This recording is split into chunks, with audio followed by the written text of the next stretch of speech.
Hey everybody, so today I'm going to do a quick first impression video of my new Oregon chainsaw chain grinder. It's the 620-120 I guess, hydraulic assist version, and let's just get right into it.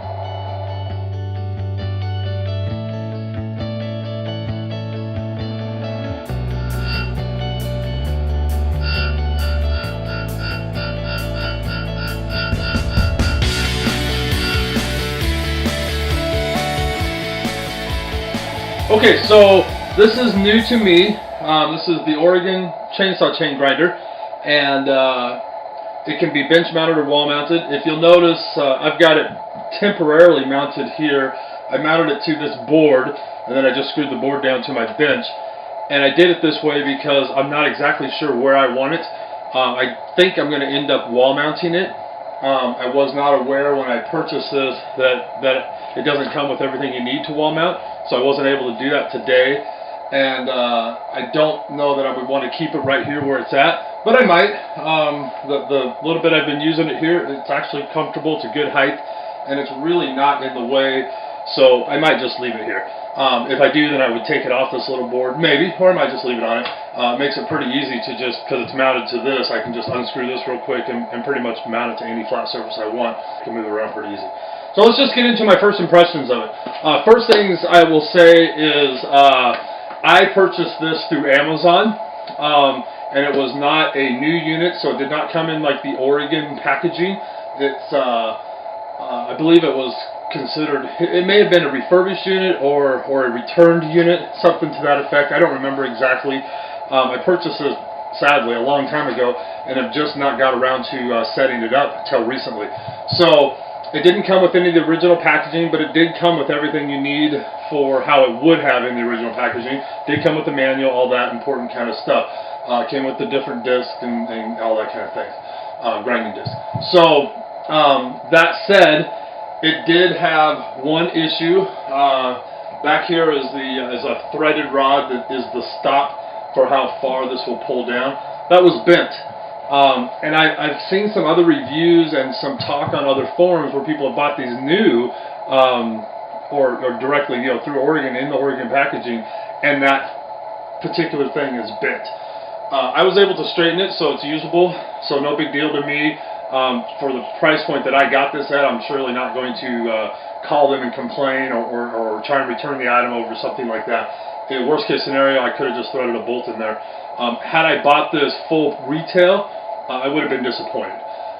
That aside, everything else seems pretty solid, pretty sturdy. This is some type of cast metal material. I don't know if it's aluminum or whatever, pot aluminum probably. There is, this is a metal guard up here. Handle's plastic, not a big deal to me. If I was a wood turner, I would probably make a little bigger handle. This is a little short for me. I'd probably make it a little bit longer and do a wooden one. And I may reach out to some people to see if they can fabricate me one. I kind of like the handle quite a bit longer to help give me some leverage when I'm working it. The other thing I noticed is, and I have not checked in the manual here, the spring return, I would like it if it returned full up like this, and it tends to get it here, which is plenty, it gets it out of the way, but, little things like that. Aside from all that, very easy to set up. I had to Google, because it's an Oregon product, so the guide is for Oregon chains. I run exclusively steel chains, so I just had to Google what steel recommends for the different angles and stuff for my chain.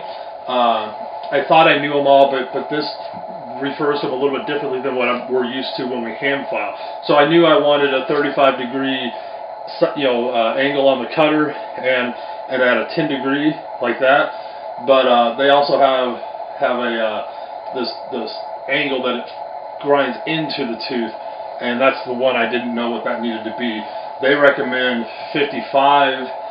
Must be a standard degree on most of the Oregon chains, but after Googling, it still is a 60. So that's going to be the edge, how sharp the actual cutting edge of the tooth is. And what's going to be great about this for me is I'm going to be able to play with different angles even more precisely than I have in the past with bar-mounted guides like the Granberg 106, and I just recently got a Stihl F3, it doesn't have as much flexibility as the Granberg. But you know, with the Granberg especially, I was able to play with some angles going out to 40 degrees and 15 degree up on the tooth. And this is going to help me, I think, be even more precise with those. Unfortunately, for the cutter tooth angle, you can only go from 0 to 35 according to the gauge that it sets here. But when you loosen this nut to rotate this, it actually goes past that point. So I'm thinking I could, you know, use a protractor and figure out where different degrees would be if I wanted to go past 35. And that would only be, you know, to just play around with to see how well, you know, obviously 40 degrees it's going to cut faster and be sharper, but it's going to dull quicker. It doesn't have as much material to hold that edge on, so, you know, the point's going to break off, whatever. So, you know, that'll be fun to play around with. Other than that, like I said, super simple to set up, very quick. I would say complete from unpacking this. I did not film it because I didn't think it would be that interesting to see an unboxing, especially when it didn't come in the original packaging. It just came in a brown box. I would say mounting it to this board took as long as anything else did, and that was because I had to drill holes to the board and then put the bolts through and tighten them down with the ratchet. Everything else, you screw this knob on and the grinder's set up. You install your grinding wheel and you're done. They come dressed a little bit from the manufacturer, and you have this little gauge here to check your dressing to make sure, you know, they're rounded properly for the type of chain you're going to file.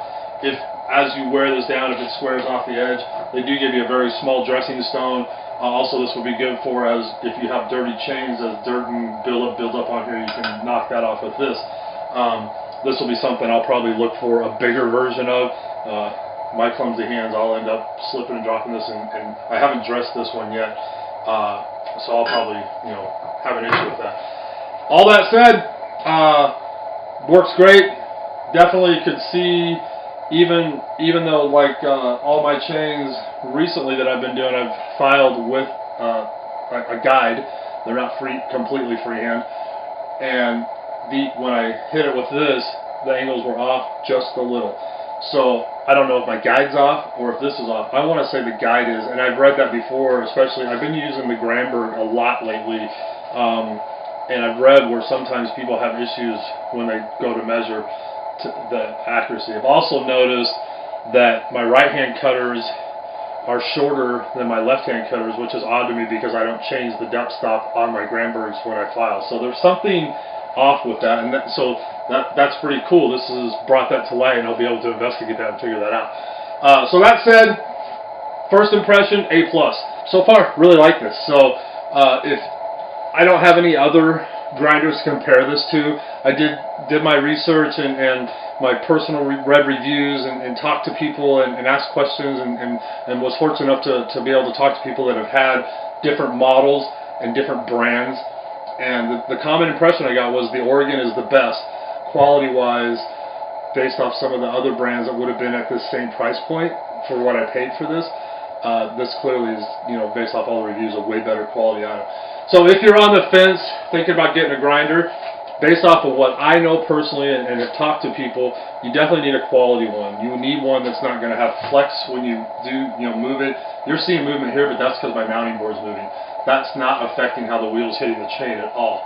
What you don't want is one that when you come down, this can flex or twist. You want all this to be very solid, preferably as much metal as possible. Something that's going to lock down and hold everything in place so that when you do come into it, it's not going to, you know, kink this out or this is going to tilt. Good solid locking knobs that are easy to handle.